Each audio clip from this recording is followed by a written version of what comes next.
Kagalang-galang ang tagapagpakilala, Ginoong Gilbert Butuan, mga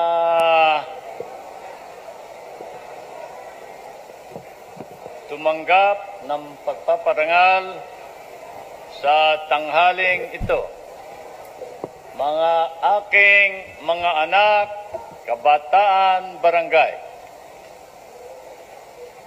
Tayo ay nagkatipon-tipon dito sa kung tawagin Maharlika Hall. Ito ang bulwagan ng Maharlika. Mga dakila, ang Maharlika ay isang pangalan sa mga mandirigmang dakila ng ating mga ninuno. Dito tinatanggap ng pamahalaan pambansa at ng Pangulo ng Republika ng Pilipinas ang mga hari, mga pangulo ng ibang bansa.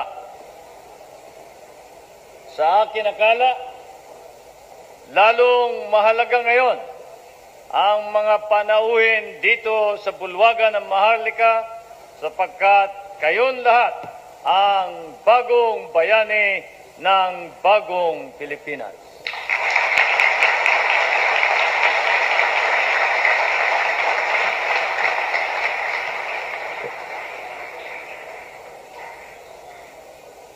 Ang isang nanunungkulan at lalo na ang isang pinuno na gaya ng inyong lingkod, pagkatapos ng ilang taon na nanungkulan, ang unang-unang kanyang iniisip at mabigat na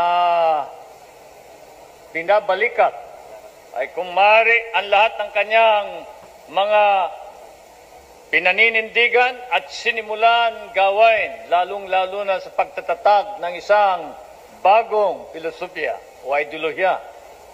Kagaya ng bagong lipunan ay kung maaari ipagpatuloy pagkatapos ng kanyang panunungkulan.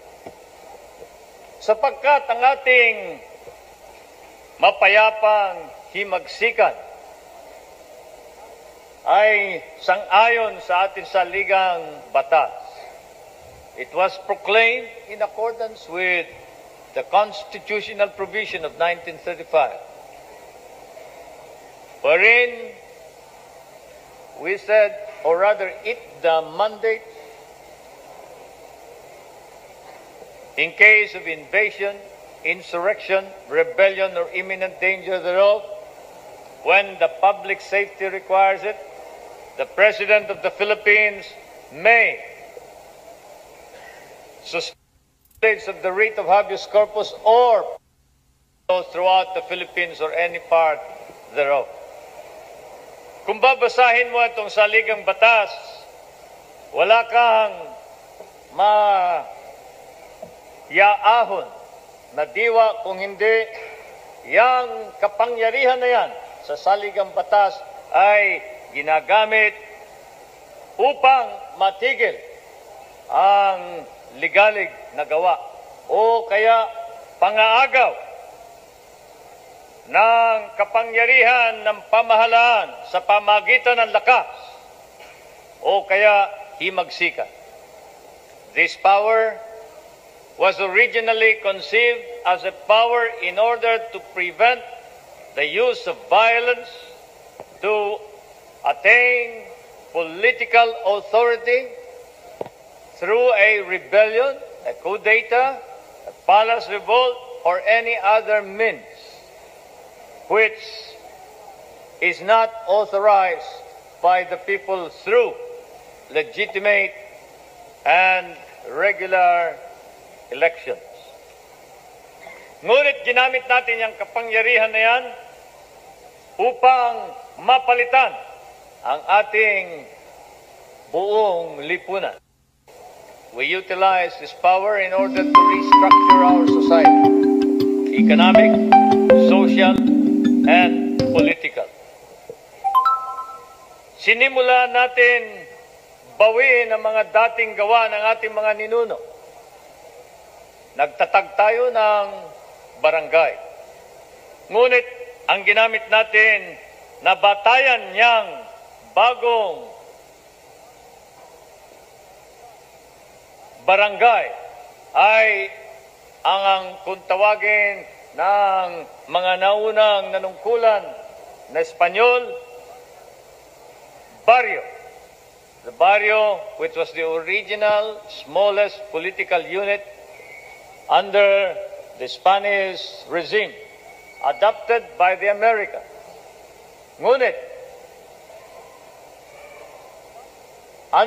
bago dumating ang mga Espanyol at bago dumating ang mga Amerikano, alam ninyo na meron tayong mga barangay.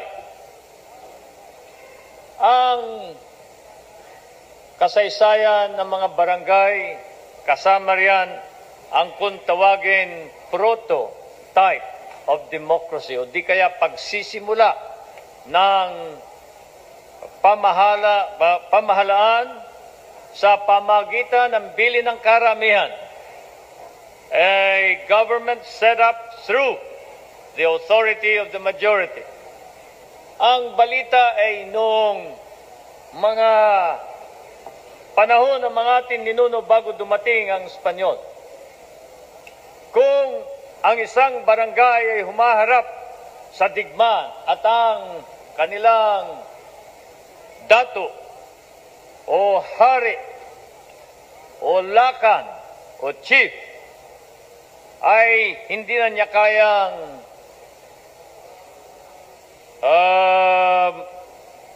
maging leader sa digmaan na yan, hinihiling niya na ang lahat ng mga mandirigma buhat sa 15 taon gulang hanggang 60 ay piliin sa pamagitan ng pagbubuto, malayang pagpamimili, piliin ang kung tawagin the war chief o di kaya ang kanilang lakan o dato na mandirigma.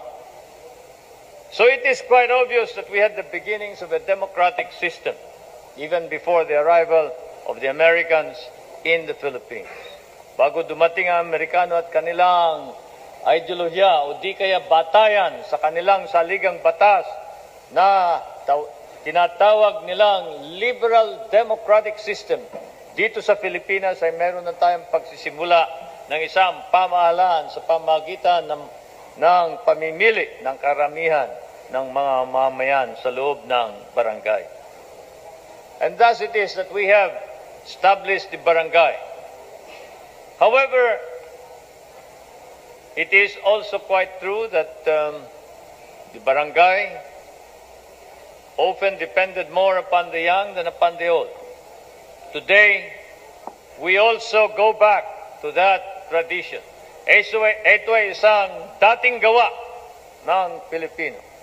Aywan ko ba kung bakit nung dumating ang mga Espanyol at Amerikano ay nalimutan natin na buhat ng sapul, buhat ng mga araw ng ating ninuno ay ang mga atin, mga matatanda ay ibinibilang ang bawat 15 taon na gulang na mga anak, babae man at lalaki sa mga lahat ng mga sanggunyan o councils ng ating mga pamahalaan. Ito ang dahilan kung bakit ko isinama ang mga 15 taon sa mga iba-iba't uring mga sanggunyan, pambayan, panglalawigan, panglunsod, at ganon din pampuok. At kasama na rin dyan ang mga kagawad sa batasan bayan.